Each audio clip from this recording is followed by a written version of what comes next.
Mi nombre es Jerome Sanabria y siempre vengo a hablar en nombre de mi generación, de los jóvenes, porque tengo 18 años. Sin embargo, hoy no voy a hablar a nombre de mi generación, sino a nombre de la gente de mi barrio. Yo soy consejera local de juventud en la localidad San Cristóbal Sur. Vivo en el barrio Calvo Sur, que es pues un barrio, digamos, muy cercano a los barrios obreros. La gente que vive en mi barrio es de estratos 1 o 2.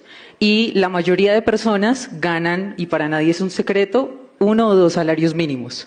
La reforma pensional a la gente de mi barrio la mete en problemas, porque esas personas de menos recursos son las personas que hoy cotizan, por ejemplo, en un fondo privado 1.150 semanas y aspiran a pensionarse con un salario mínimo, por ejemplo. Con la reforma los obligan a estar en Colpensiones y así cotizar 1.300 semanas para ganar exactamente el mismo salario mínimo. Es decir, al portero de mi barrio, que vive 2 barrios cerca al mío, lo están condenando a trabajar 3 años más, 150 semanas más, para ganar exactamente la misma cantidad de dinero. Y el problema aquí es que es una persona de escasos recursos y nos damos cuenta que la reforma pensional entonces termina afectando sobre todo a quienes menos recursos tienen. Otra cosa de la reforma pensional, les cuento, imagínense que hace poco iba en la calle, cogí un taxi y empecé a hablar con el señor del taxi y el señor del taxi me terminó contando la historia de cómo compró su taxi. Me dice que él trabajó muchos años, cotizó en un fondo privado, no alcanzó la pensión, pidió su devolución de saldos. Una devolución de saldos que fue de 20 millones de pesos. Y él dice, 20 millones puede que no sea mucho, puede que no me va a alcanzar para vivir toda la vida, pero con 20 millones compré la mitad de mi taxi. Y mi taxi es el sustento, no solo mío, sino de mi familia. Y con mi taxi genero riqueza pues, y empleo y aparte comida para mi propia casa. Gracias a la devolución de saldos que tuvo ese señor, que fue todos los aportes más los rendimientos que él hizo en su vida, hoy tiene un trabajo y tiene un buen dinero. Aparte, pudo con su trabajo comprarse la otra parte del taxi que le faltaba. Otro caso de la devolución de saldos, mi papá. Mi papá trabajó también muchos años, no logró la pensión, cuando cumplió la edad de pensionarse, no sabían dónde estaba, revisamos si estaba en un fondo privado, afortunadamente porque le dieron una devolución de saldos. Con esa devolución de saldos él pagó el primer semestre de mi matrícula en la universidad. Una matrícula en la Universidad del Rosario elevadísima que nunca hubiera sido una opción en mi casa para poder pagarla. Pero gracias a que mi papá pudo recibir esa devolución de saldos, pudo pagar el primer semestre de mi universidad. Es decir, yo digo, yo no hubiera entrado a la universidad seguramente si él no lo hubiera recibido. ¿Y a qué voy con todo esto? La reforma pensional quita esa devolución de saldos para los que no se alcanzan a pensionar. Es un tema inmoral, es un tema ilegítimo porque le roban el ahorro a las personas, le roban el ahorro al taxista, le roban el ahorro a mi papá y le roban el ahorro a todos los que cotizaron durante toda su vida y no pudieron pensionarse.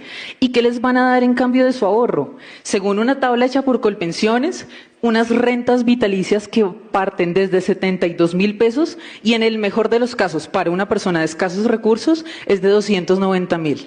Yo les hago una pregunta. ¿Alguno de ustedes cree que puede vivir al mes con 72.000 pesos? Yo creo que nadie. Nadie puede vivir con 72.000 pesos. Y esto no es como, no, pero gracias al gobierno tan bonitos que nos están dando, así sea algo. No, señor, esto es un robo porque es la persona que ahorró durante toda su vida, lo correspondiente es que le devuelvan su ahorro y aparte los rendimientos que tuvo. Con la reforma pensional, esa figura desaparece. Y para hacer otro, digamos, otro panorama, lo que nos están condenando en Colombia con esta reforma pensional es a un problema gigante que están sufriendo países europeos. Y les tengo el caso de Italia, el caso de España y el caso de Alemania. Países que están 50 años más adelante de nosotros en el tiempo. Países que sufrieron y están sufriendo una crisis demográfica a la que nosotros nos vamos a enfrentar, como lo estipula el DANE en 2050. Países que tienen regímenes de prima media como Colpensiones, es decir, regímenes que se dedican a gastar, a gastar, a gastar y nunca ahorrar. ¿Y qué están pasando en esos países?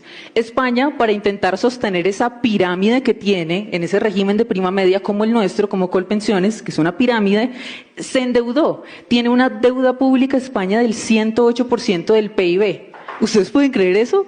108%. Y con la mitad de esa deuda se destina para pagar las pensiones en España. Además, han tenido que aumentar la edad de pensión inevitablemente. Hoy está en 65 años. El caso de Italia. Italia también aumentó su edad de pensión a 65 años, pero Italia sumó algo. Y es que como no tenían plata para pagar las pensiones, que es a lo que nos están condenando aquí, redujo las mesadas. Se ha reducido las mesadas 3 veces en Italia y en total en Europa ha sido 10 veces. ¿Ustedes se imaginan pensionarse y que por culpa de personas como el ministro de Hacienda o la ministra del Trabajo o el presidente que hoy proponen esta reforma, a ustedes les tengan que reducir la mesada?